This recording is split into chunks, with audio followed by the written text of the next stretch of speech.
Alright guys, we are back for another Dokkan battle video. So today we're going to do another Super Dragon Ball Hero Red Zone no item sweep. Here's the thing about this team that we're using. We are using the Dokkan Fest LR, Super Saiyan Goku and Super Saiyan Vegeta from the Metal Cooler movie. This is just like beyond a joke. If you look at the team we're using, besides LR, Goku, and Vegeta, who I think are the worst unit on the team quite easily, by the way, besides them, we're basically using all the best units in the game on one team, outside of Final Form Cooler. I think, like, Final Form Cooler and then maybe Golden Frieza are probably, like of just, like, you know, give me your 1 to 10 right now. We cover, like, the first 5 spots besides Final Form Cooler, and then the first unit in the top 10, not on this team, is probably Golden Frieza. So, with the team like this, it's just ridiculous, right? Vegeta and Trunks can't be touched. They could do good damage. They have one of the strongest active skills in the game. Carnival Goku can't be touched. Can do a lot of damage. Has one of the best active skills in the game. The Gammas, we know how crazy... Like, this is just, like... This is where it's like, okay, like...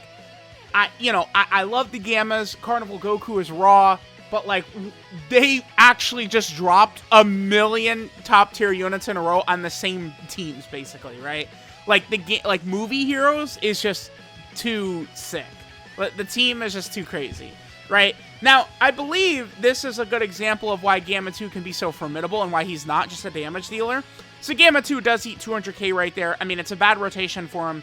I don't think he has had a lot of attacks. But the nullification, man, dude, listen...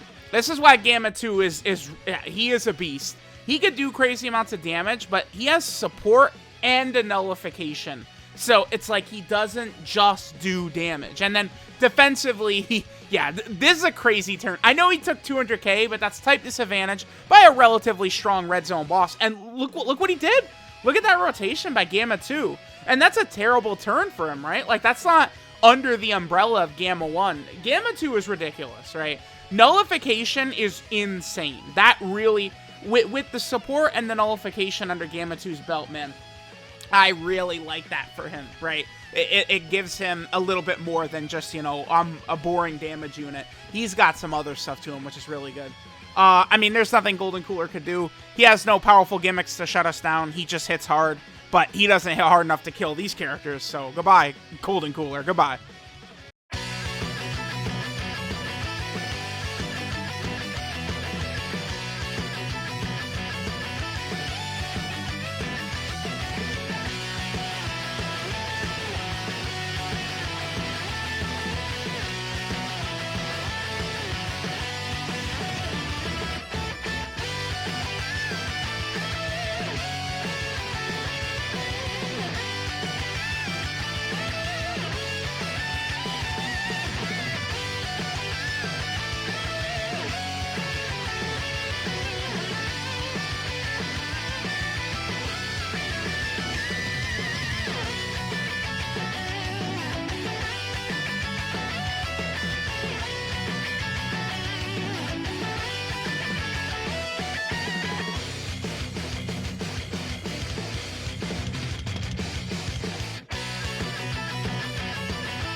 Alright, next we're moving on to the Fu fight. Fu is, of course, not really too bad. One thing to keep in mind with LR, Super Saiyan Goku, and Super Saiyan Vegeta is their transformation restriction is just so horrendous, right? Like, on this team, in these events, we're not going to be able to transform with them. It's not happening. We're not supering 3 times and getting hit 7 times. I think we could do it in the Cumber fight, but, like, the Fu and Golden Cooler fights are just too short, right? Look at this rotation. This rotation is insane. If we have Goku and Vegeta in slot 3 like this, it's just ridiculous. Like, what? How are we supposed to lose? Like, look at this. Vegeta and Trunks in slot 1 and then Carnival Goku, like, slot 2 next to him. It's just ridiculous. Like, we just shit on these fights. Fu does have a gimmick that can be relatively annoying in here. Right, where Fu is capable of sealing the entire rotation. And he can do that to, you know, put up a pretty decent amount of damage on us if he's able to seal the proper characters, right? There's a lot of characters who get big time damage from actually super attacking and stuff like that. And, you know, we could potentially lock that down. Or if he seals characters that get a lot of defense on super, maybe like Goku and Vegeta, we could take a lot of damage. Gamma 1 takes a fair amount of damage right there. But, you know, I mean, we're in the hardest phase immediately, right? Like, that's what can happen when he's not built up. You know, no Gamma 2 around, right? Pretty, I guess, not great rotation for Gamma 1 right there. And then it's like we lose a lot of HP, but this team, too, this is another one of these teams where we are just on the cusp of 700,000 HP. So it just doesn't really matter too much. I believe we do revive, actually, with Carnival Goku here. I think maybe Carnival Goku must get super attacked right here. But I believe we do actually revive on this rotation. Oh, lovely. You always... Yeah, great. This is why this fight can be very agitating. Like, just very agitating. Because it's like, okay, really sick the way none of us could super attack. It might seem kind of like, oh no, like we're in trouble right here. But like, look, dude, this is turn 3. We're at turn 3 already. Like, the way we just shit on... that first phase of Fu is crazy. Fu can be annoying again with his seals, but I mean, if his seal doesn't catch the right person and then he supers us, like, we're fine, right? Like he wasn't gonna kill us on that rotation if Carnival Goku was guarding. So, you know, it is what it is. We get our W, even though the prick does, you know, really cause us to delay with all of his seals, but whatever, easy win.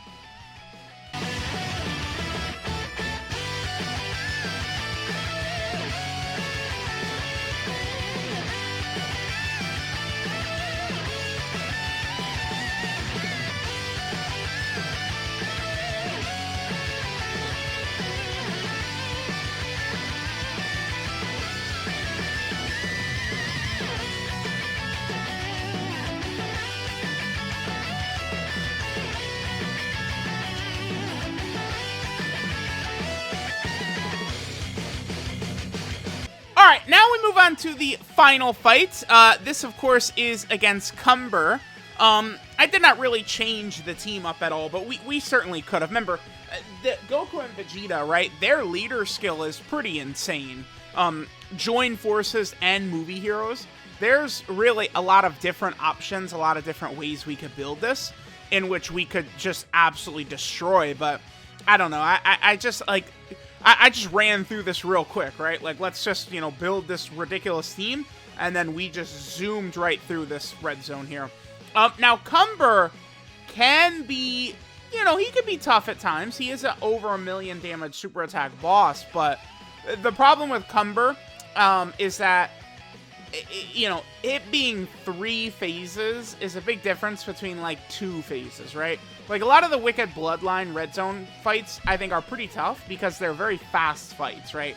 Just the 2 phases, you're into the thick of the shit right away, right? Like, it can be tough.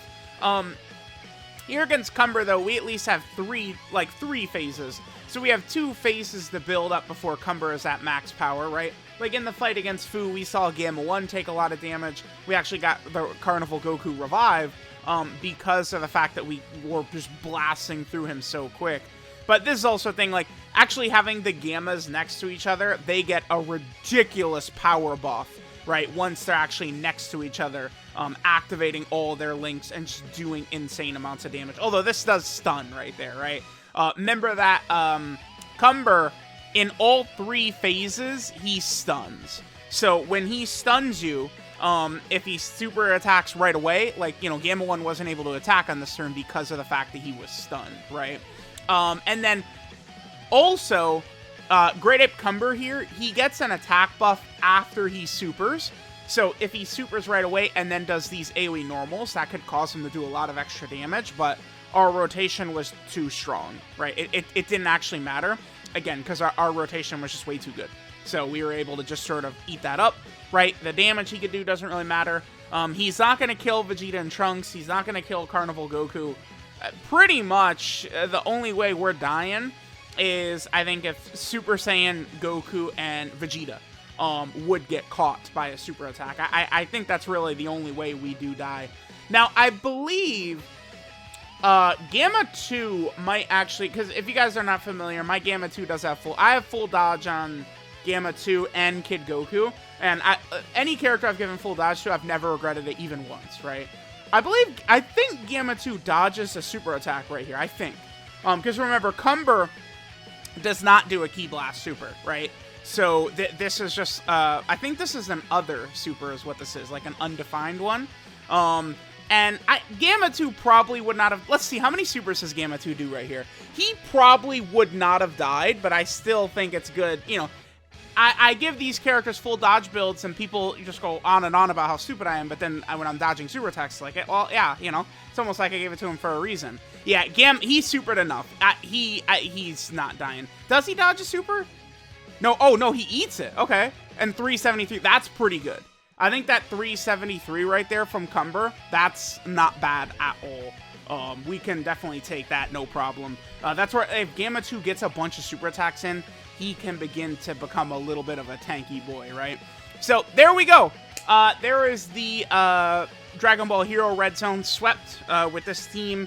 Very, very easy runs. I mean, we're just straight up using just like, you know, the best unit in the game, the second best unit in the game, the fourth best unit in the game, fifth best unit in the game, sixth best unit in the game. It's just ridiculous, right? Just an insane team.